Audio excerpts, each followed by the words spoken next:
구약성경 322페이지 여호수아 3장 1절부터 4절 말씀까지 우리 같이 한 목소리로 읽겠습니다. 다 같이 시작. 또 여호수아가 아침에 일찍이 일어나서 그와 모든 이스라엘 자손들과 더불어 시딤에서 떠나 요단에 이르러 건너가기 전에 거기서 유숙하니라. 사흘 후에 관리들이 진중으로 두루 다니며 백성에게 명령하여 이르되 너희는 레위 사람 제사장들이 너희 하나님 여호와의 언약궤 매는 것을 보거든 너희가 있는 곳을 떠나 그 뒤를 따르라. 그러나 너희와 그 사이 거리가 2000규빗쯤 되게 하고 그것에 가까이 하지는 말라. 그리하면 너희가 행할 길을 알리니 너희가 이전에 이 길을 지나보지 못하였음이니라 하니라. 아멘. 네, 우리가 계속해서 여호수아서의 말씀을 우리가 함께 보고 있는데 여호수아의 전체적인 주제는 일어나 주는 땅으로 가라 하는 그 전체적인 주제를 가지고 우리가 1장, 2장, 오늘 3장인데 1장에서 비전을 잡아야 하는 것에 대해서 2장에서는 주의 종을 선대해야 하는 것에 대해서 특별히 지난 시간에는 붉은 줄을 매라고 하는 이런 말씀을 여러분들과 함께 나눴고요. 오늘은 3장에서 언약궤를 붙잡고 따라가야 되는데 오늘은 깊이 생각하고 말씀에 집중하라 하는 이런 그 제목으로 우리가 하나님의 말씀을 생각하려고 합니다. 요단강을 건너기 전에 우리의 생각이 잘 정리되어야 됩니다. 오늘 1절과 2절을 보면 또 여호수아가 아침에 일찍이 일어나서 그와 모든 이스라엘 자손들과 더불어 시딤에서 떠나 요단에 이르러 건너가기 전에 거기서 유숙하니라. 사흘 후에 관리들이 진중으로 두루 다니며 이렇게 말씀하고 있습니다. 왜 하나님의 이스라엘 백성들을 가나안 앞에까지 와서 건너가지 않고 거기서 3일 동안 머물게 하셨는가 하는 것인데, 우리에게 잘 알지 못하는 시간이 주어졌을 때는 무슨 뜻이 있을까 하는 것을 잘 생각하고 찾는 시간을 가져야 됩니다. 대답을 확실히 주시지 않는 문제는 거기에 중요한 뭔가가 있다는 것이죠. 그래서 생각해야 되는데 도전과 자극이 주어졌을 때 바로 반응하기보다는 우리가 좀 더 깊이 생각하는 시간을 갖는 것이 매우 중요합니다. 이럴 때 본능적으로 행동하는 사람이 있고 깊이 생각하고 나서 움직이는 그런 사람이 있는데 우리에게 후자의 모습이 필요하다. 하나님이 전쟁 중에 그들의 길을 사흘 동안이나 멈춰 있도록 하신, 그냥 머물게 하셨어요. 그냥 머물러 있는 것이 아니죠. 왜 하나님께서 여기에 멈춰 서 있게 하는가? 뭔가 정리하고 가야 되는, 생각해야 되는 것이 있는 거죠. 그래서 하나님은 문제가 올 때에 우리로 하여금 어떤 생각을 가져야 되는가? 다시 말하면 구속사 지향적인 사고를 갖기를 원하시는데 어떤 문제 앞에서 사람들이 어떤 충동이 일어나거나 분노가 일어나거나 아니면 절망과 좌절, 그래서 나는 더 이상 도저히 못 살겠다, 내 방식으로는 더 이상의 어떤 길이 안 보이는 이런 것 앞에 무너지는 이런 사람들이 있죠. 그러나 우리는 틀림없이 그 앞에서 무슨 하나님의 뜻이 있을 텐데, 실제로 이스라엘 백성들이 홍해 앞에 섰을 때도 난리였어요. 여러분 그 영화 보면 알겠지만 하나님이 우리를 이끌어내가지고 여기서 죽게 하시는구나. 왜냐하면 앞에는 바다가 가로막혀 있고 뒤에는 애굽의 군사들이 말을 몰아가지고 병거가 달려오고 있는, 그러니까 우리는 앞으로 갈 수도 없고 뒤로 갈 수도 없고 꼼짝없이 여기서 죽는구나. 그러면서 막 원망이 터져 나오고 막 이런 거죠. 이스라엘 백성들이 요단강 앞에서 마찬가지죠. 거기서도 사람이 꼭 20m, 30m 혹은 100m가 되는 바닷물에만 빠져 죽는 게 아니잖아요. 한 2, 3m만 돼도 사람은 거기를 건너갈 수 없는 거고 죽는 거예요. 그러니까 요단 앞에 섰을 때 그들이 동일한 어떤 생각이 들었을지 어떻게 해야 되는 거지? 그런데 그런 시간에 틀림없이 무슨 뜻이 있을 텐데 하나님께서 나를 이렇게 절망 앞에 세우시는 데는 무슨 뜻이 있을 텐데 믿음의 많은 사람들이 요즘 같은 이런 오늘도 우리 목사님 유럽에 계신 목사님들이 뭐 어떤 회의를 이렇게 줌을 통해서 하는데 이런 시간에 하나님의 틀림없이 무슨 뜻이 있을 텐데 이런 생각들을 많이 하는 거죠. 그래서 합력하여 선을 이루시는 하나님의 의도를 깊이 묵상하는 것, 이게 굉장히 중요하다는 거죠. 루즈벨트가 그런 말을 했습니다. 언제나 문제 자체가 문제가 아니라 그 문제를 문제시하는 것이 문제다. 이렇게 얘기했습니다. 시편 119편 67절에 고난당하기 전에 내가 그릇 행하였더니 이제는 주의 말씀을 지키니이다. 고난당하기 전에는 내 멋대로 행하면서 잘못된 길을 갔는데 고난을 당할 때 비로소 서서 주의 말씀이 무엇인가 하는 것을 묵상하게 되고 따르게 되고 어떻게 가는 것이 하나님이 원하시는 것인가 하는 것을 생각하는 거죠. 주님은 우리가 고난의 강을 건너게 하면서 우리의 성품을 훈련시키시고 우리의 습관을 바꾸기를 원하시는 이런 모습을 알 수 있습니다. 그러니까 고난이 없었으면 철이 들기 어려운 거죠. 고난이 있으니까 그만큼도 하나님 앞에 내가 하나님의 뜻을 더 생각하려고 하고 묵상하려고 하는 그런 자세를 갖게 된다고 하는 것이죠. 전도서 7장 14절 말씀이 뭐예요? 하나님이 우리의 생애 형통한 날과 곤고한 날을 병행하도록 하셨는데 그것은 우리로 하여금 우리의 앞날을 능히 헤아려서 알지 못하도록 하기 위함이라고 말씀하고, 하나님이 계획이 있으신 거죠. 하나님은 다 계획이 있으시구나. 왜 나에게 이런 어려운 날을, 나는 형통한 날만 가기를 원하는데 왜 이런 어려운 날을 허락하시는지. 형통한 날에도 하나님은 계획이 있으시지만 곤고한 날에도 계획이 있으시다는 거예요. 그래서 우리는 생각해야 되는 것, 이 시간에, 이 아픈 시간에 하나님의 의도가 뭔가? 이렇게 고난을 주신 것에 하나님이 가지시는 계획은 뭔가? 나의 가는 길을 가로막는 것은 무엇인가? 우리의 생각이 중요한 것은 사건을 사건으로 보지 않고 자기 주관으로 판단하는 것. 그래서 인지의 어떤 오류가 생기는 것이죠. 사물과 사건, 상황에 대한 관점의 틀을 바꾸게 되면 새로운 역사가 시작되는 것입니다. 새로운 역사가 거기서 시작되는 거예요. 그러니까 사건에 대한 반응이 아니라 그 사건을 해석하는 것에 대한 반응.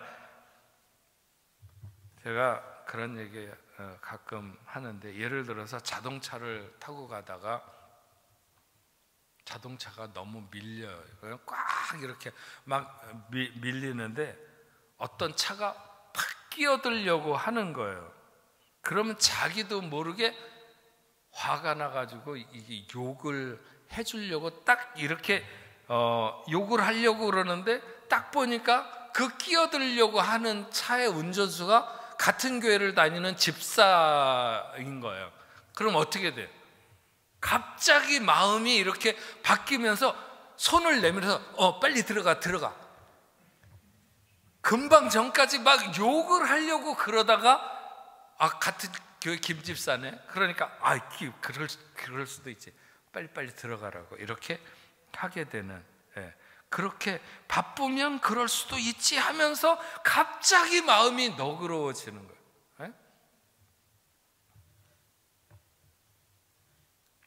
어떤 좋지 않은 상황에서도 긍정적인 의도를 찾아내는 거예요. 그러니까 우리는 뭐예요? 어떤 사건을 만나느냐가 문제가 아니라 그것을 어떻게 해석하느냐가 항상 문제인 거예요. 그러니까 해석이 중요한 거예요. 사건에 대한 반응이 아니라 해석에 대한 반응이 중요하다. 그러니까 우리가 그래서 인지 오류적인 사고가 아니라 구속사 지향적인 사고를 가지고 있으면요, 해결되지 않는, 해석되지 않는 문제가 없는 거예요. 구속사적인 의미를 가지고 자기를 보는 것, 그게 굉장히 중요하다니까요. 중요해. 틀림없이 이 어려운, 이 절망적인 순간에 하나님은 드러내시고자 하는 의도와 계획이 있다. 우리가 이렇게 볼 수 있다면, 이렇게 해석할 수 있다면, 그게 뭐예요? 하나님 눈으로 나를 보는 시각이에요. 하나님 눈으로. 요셉이 바로 그런 사람이잖아요. 그는 형님들이 나를 애굽에 판 게 아니라고 말하면서 하나님이 나를 먼저 이곳에 보내셨다. 그러니까 하나님의 큰 뜻, 나를 구원하실 뿐만 아니라 내 가족을 구원하실 뿐만 아니라 수많은 사람들을 구원하시기 위해서 하나님께서 미리, 형들이 파는 것 같았지만 형들이 그 정도의 무슨 예지력이나 뭐 그런 게 있는 게 아니잖아요. 하나님이 다 계획이 있으셔서 그렇게 보내셨다고 하는 것을 알게 된 거죠. 우리가 성경 공부를 하는 가장 중요한 이유 중에 하나가, 성경 공부를 하면서 이렇게 사고가 자기 중심에서 하나님 중심으로, 진리 중심으로, 살리는 것 중심으로, 구속사 지향적인 그런 중심으로 바뀌게 되는 것, 바로 그런 거예요. 우리가 뭐 패러다임 시프트라는 말을 종종 하는데, 이것도, 이 말도 같은 현상을 어떻게 보느냐 하는 거예요. 다른 현상을 본다는 게 아니라 같은 현상을 어떤 시각으로 보느냐는 거예요. 금방 정말 꼴보기 싫은, 그래서 저기 뭐 성공하는 사람들의 7가지 습관에서 그 얘기가 나오잖아요. 아침에 출근하는데 막 그 차에서 어떤 애가 막 시끄럽게 뛰어다니면서 막 신문을 잡아당기고 막, 그러니까, 근데 그 아버지는 아무 말도 없이 그냥 눈을 감고 있는 거예요. 그 조용한, 좀 편안하게 뭔가 하루에 할 일을 생각하면서 가야 되는 그 시간에 애가 난장판을 만들고 있는데, 그 아버지가 얼마나 꼴보기 싫어요. 저 인간은 도대체 저 애를 좀 조용히 시키지, 저 뭐 하는 인간인가. 그래서 참지 못하고 옆에 있는 사람이, 저 선생님, 선생님 아이인 것 같은데 좀 아이를 조용히 시켜야 되지 않겠느냐고, 이렇게 조용히 가는 시간에. 그러니까 그 눈을 감고 있던 그 사람이, 그렇다고, 죄송하다고, 내가 저 아이를 조용히 시켜야 되는데 방금 저 아이의 엄마가 병원에서 죽었다는 이야기를 듣고 내가 지금 가는 길인데 너무 정신이 없어가지고 그렇다고.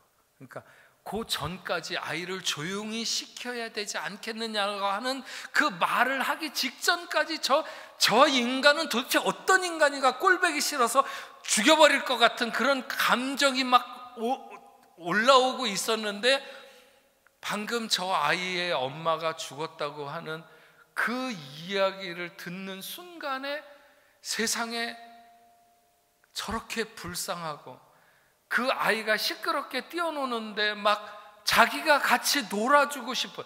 상황은 바뀐 것이 없지만, 상황은 바뀐 것이 없지만 어떻게 보느냐의 관점에서 완전히 달라지는, 그것을 패러다임 시프트라고 거기서 얘기하고 있잖아요.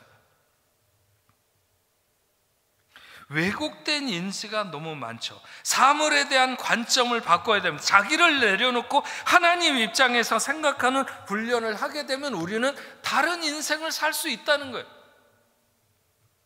대부분의 사람들이 자기에게 싫은 게 있어요. 싫으면서도 버리지 못하는 것, 그것이 치유될 수 있는 길은 좋지 않은 사건 속에서도 긍정적인 의도, 구속사적인 의미를 찾는 훈련, 이것이 되느냐 안 되느냐, 결국 그거예요. 사람들은 누구에게나 그런 어떤 엑셀런트 라이프를 누리며 살아갈 수 있는 리소스를 가지고 있어요. 가지고 있어. 다 하나님이 사람들마다 그런 것들을 다 주셨어요. 그것이 생각의 방향에 따라서 분출되는가 아니면 막혀버리는가 하는 것이죠. 그것을 늘 틀어막고 사는 사람이 있고, 그런 순간에 그런 것들을 분출하면서 어려운 가운데서도 그런 거죠. 높은 파도가 올 때 그걸 겁내는 사람이 있는가 하면 늘 그 높은 파도가 오기를 기다리면서 그걸 즐기려고 하는, 서핑을 하는 사람들도 있는 거예요.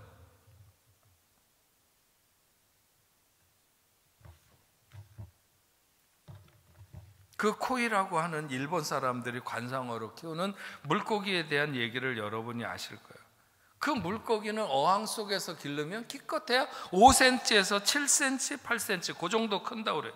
그러나 그 물고기를 수족관에서 넣어서 키우면 15cm에서 25cm 정도 자라게 되고, 그것을 강물에 놓아서 키우게 되면 95에서 1m 50 정도까지 그 물고기가 큰다고 그럽니다.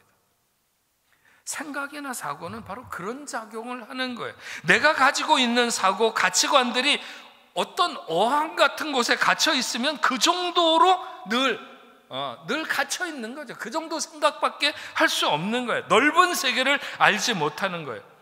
보는 것의 크기, 노는 물의 크기에 따라서, 생각의 크기에 따라 그 성장이 결정되는 거예요.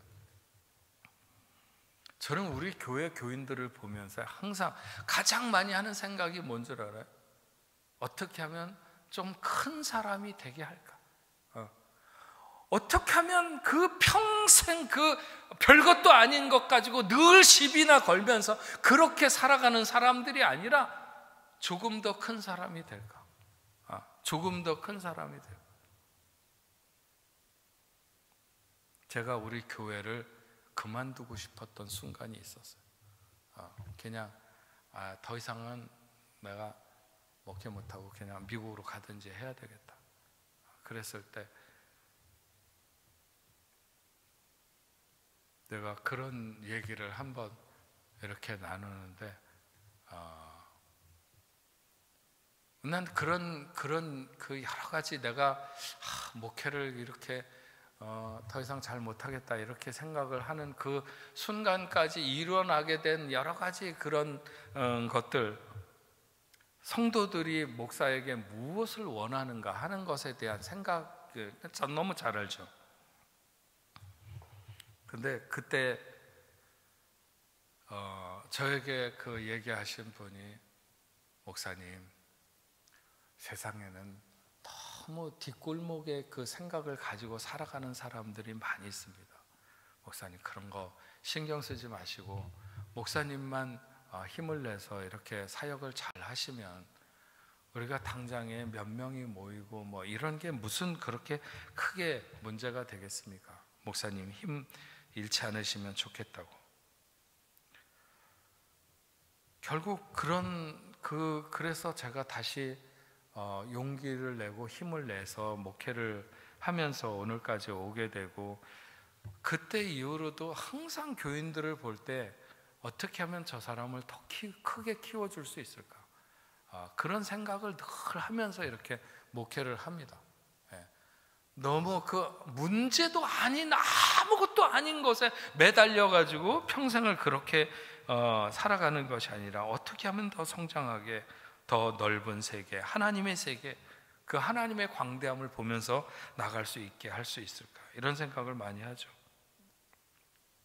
하나님의 말씀을 공부하면서 하나님의 세계를 알고 하나님의 의도를 알고 하나님의 말씀의 진행 과정, 그 프로세스를 알면 내가 하나님의 구속사에 쓰임받고 싶다는 그런 생각을 안 할 수가 없습니다. 안 할 수가 없어요. 존 맥스웰이라는 사람이 생각하는 그 이상으로는 절대로 성장할 수 없다 이렇게 얘기했는데 그런 것이죠. 윌슨이라고 그 홀리데이 인 호텔을 만든 그 사람이 하나님을 열심히 잘 믿는 신실한 사람이었지만 실제적으로 40대 초반에 해직되었고, 참 정말 미국 같은 데에서 어느 날 해직이 되면 온 가족이 정말 그 너무 절망스러운 그 상황을 맞닥뜨릴 수밖에 없는 그런 그 시간들이 있었는데 이 사람도 그랬죠. 그래서 굉장히 힘들어할 때 하나님 제게 무엇 하기를 원하십니까? 저를 향한 하나님의 뜻이 무엇이냐고 이렇게 하나님 앞에 물었을 때 그에게 정말 세미한 음성이 들리는데 망해가지고 매물로 나와 있는 호텔을 인수해서 하나님의 생각으로 운영을 해봐라. 결국 그 사람이 그것을 아니 이렇게 힘들고 이렇게 어려운 시간에 다 망한 그 숙소를 어떻게 하나 그랬는데 그가 돈을 벌기 위해서 호텔 경영이 아니라 사람을 섬기기 위한 호텔로 그가 호텔 경영을 시작하면서 전 세계에서 가장 많은 체인을 가진 호텔 주인으로 등극하게 되는 것을 알게 됩니다. 하나님을 구하고 하나님을 알길 원하는 사람, 하나님의 뜻에 목마른 사람, 하나님은 오늘도 그런 사람을 찾고 계신다고 하는 것이죠. 우리가 말씀에 집중해야 되는데 3절과 4절 말씀을 보면 백성에게 명령하여 이르되 너희는 레위 사람 제사장들이 너희 하나님 여호와의 언약궤 매는 것을 보거든 너희가 있는 것을 떠나 그 뒤를 따르라. 그러나 너희와 그 사이 거리가 2000규빗쯤 되게 하고 그것을 가까이 하지는 말라. 그리하면 너희가 행할 길을 알리니 너희가 이전에 이 길을 지나보지 못하였음이니라 하니라. 이스라엘 백성들이 가나안에 오기까지는 모세를 따르고 아론의 지도자를 따르고 여호수아를 따랐지만 그러나 이제 그들에게는 그냥 레위 지파 사람들을 따르게 되는, 이제 하나님의 음성이 그냥 익명의 종들을, 어떤 유명인이 아니라 그냥 무명의 종들을 통해서 나타나는데, 즉 개인이 이슈화되지 않고 언약궤를 맨 제사장들을 따르면 되는, 그리고 그 제사장은 이름도 나와 있지 않아요. 사실 교회도 한 목회자의 어떤 리더십이 탁월할 때가 있습니다. 하지만 교회가 정말 성숙해지면 장로님도 권사님도 집사님도 모두가 다 사역자가 되는, 하나님의 뜻 앞에 서서 나아가게 되는, 확대되고 깊어지는, 그래서 어떤 사역자를 따르든지 하나님의 뜻으로 나아가게 되는 것이 바로 성숙한 교회가 되어가는 길이다. 저는 그렇게 생각합니다. 너무 가까이 가지 말라. 그래서 1규빗은 한 45cm에서 50cm 됐는데 2000규빗이면 한 1km 정도 됩니다. 너무 가까워서 잘 안 보이거나 너무 멀어서 잘 안 보이는 것이 아니라 말씀이 보이기도 하고 들리기도 하는, 선명히 따를 수 있는 그 거리를 늘 유지하는 것이 매우 중요하다고 하는 것이죠. 오늘날 교회가 보면 너무 이벤트 중심으로 흐르는 경우가 많이 있습니다. 그래서 하나님의 뜻을 흐리게 할 요소가 많죠. 말씀 중심으로 가서 하나님의 언약을 붙잡는 것이 굉장히 중요합니다. 좋은 교회는 온 교인이 다 언약을 붙들고 있는 거예요. 목회자는 그런 리더십을 나타내야 되죠. 우리가 믿는 하나님의 언약에 신실하신 하나님.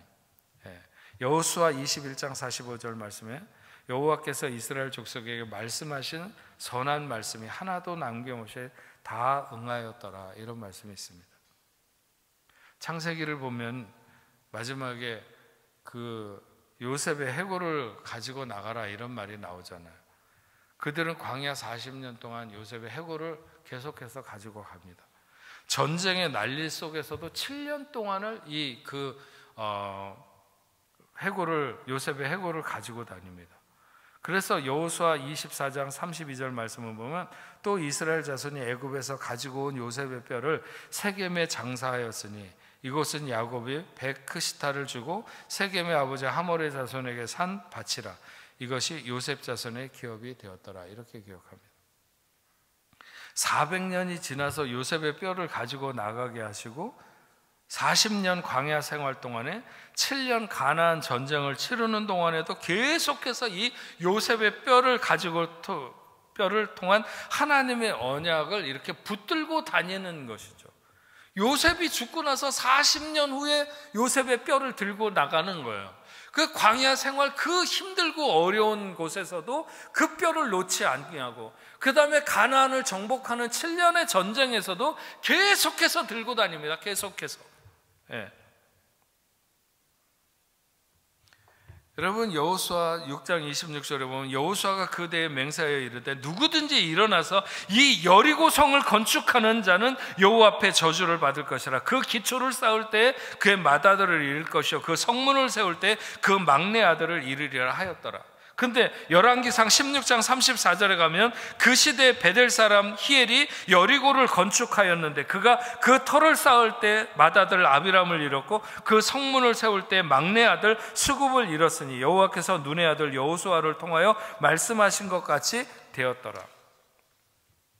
500년이 지나서 그 예언이 그대로 성취된 것을 밝히고 있는 거죠. 이런 것들이 성경에 한두 번 나오는 게 아니에요. 하나님이 이 정도로 정확하고 신실하시고 그 말씀하신 것을 그대로 이루시고 나타내시는, 하나님이 출애굽기 17장 아말렉을 진멸하라고 말씀하시죠. 그런데 사무엘상 15장에 가면 사울이 아말렉을 다 진멸하지 않아요. 결국 사울은 거기에 불순종해서 무너지게 되고 왕위를 잃게 되는 거예요. 하나님의 언약이 얼마나 신실한지를 아는 것, 그것이 바로 신앙의 능력이다. 하나님이 얼마나 신실한지 아는 것이 신앙의 능력이라는 거예요. 우리의 신앙의 능력. 그래서 하나님이 내게 주신 약속이 무엇인가? 나만의 길이 있고 우리 교회만의 사명이 있는 거죠. 선하다고 다 할 수 없고 할 수 있다고 다 해서는 안 되는 것이죠. 자원이나 열정은 한계가 있기 마련이에요. 무엇을 위해 헌신해야 하는지, 우리가 무엇에 집중해야 하는지, 메인이 무엇인지를 우리가 늘 선택과 집중, 이게 굉장히 중요하죠. 해야 될 일이 있다고 해서 다 내가 해야 될 일은 아니에요. 내가 해야 될 일이, 내가 집중해야 되는 일이 있는 거죠. 왜 하나님이 나를 이곳에 세우셨는지, 이 교회에 보내셨는지, 우리가 그런 것들을 찾아야 되고 확실히 응답 속에 우리의 길을 가야 되는 거죠. 나를 왜 이 자리에 세웠는가? 언약궤에 집중해야 돼. 하나님의 약속에 집중하는 것이 무엇보다 중요합니다. 광야 백성들은요, 다른 것을 응시하다 망했어요.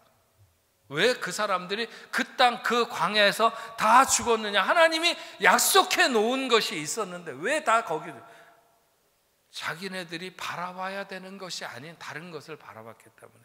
그건 빵의 문제였었고 위험의 문제였었고 다른 곳에 늘 눈을 돌리고 있다가 결국 거기서 다 죽게 되는 거예요.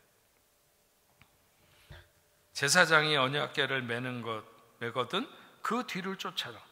언약과 약속을 따르라는 것이죠. 언약에 집중해서 따라가는 사람은 자신이 이끄는 것이 아니라, 자신을 이끄는 것이 세상이나 마귀가 아니고 정욕이나 충돌의 이끌림이 아니죠.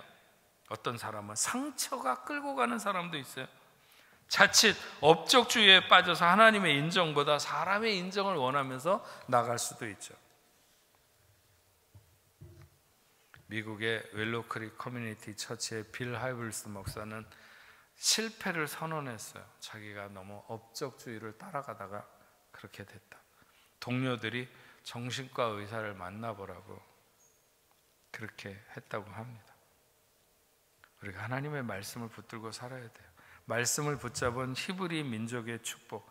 그리스도인은 구원받았지만 유대인은 축복받았다, 이런 말이 있어요.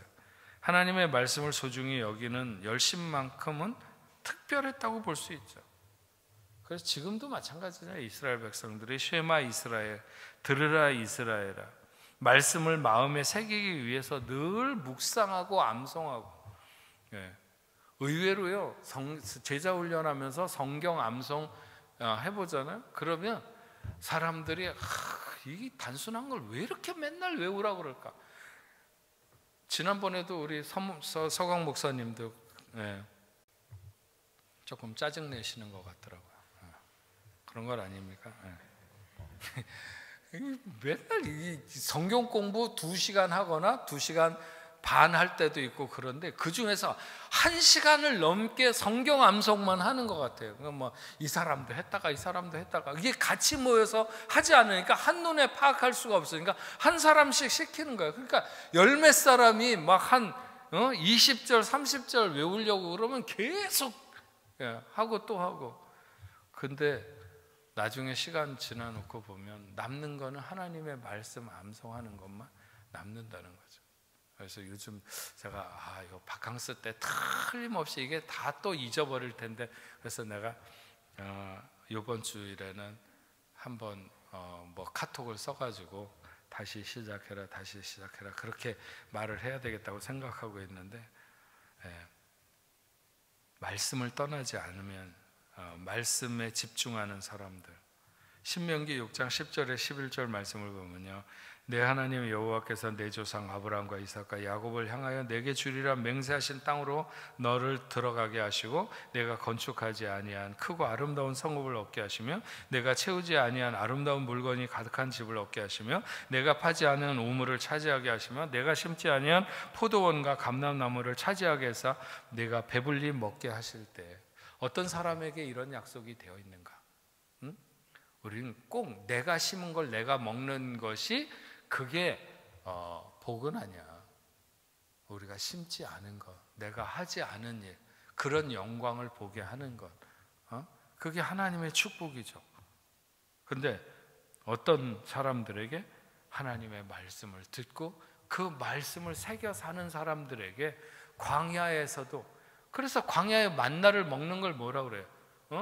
너희가 떡으로 살 것이 아니라 하나님의 말씀으로 사는 것을 알게 하기 위해서 40년간 만나를 내려주다. 아침마다 나가면 그 만나가 어김없이 내려있는 것은 하나님의 말씀이 이렇게 능력이 있다는 것을 매일 알려주기 위해서 매일 나가면 매일 있도록 하신다는 거예요.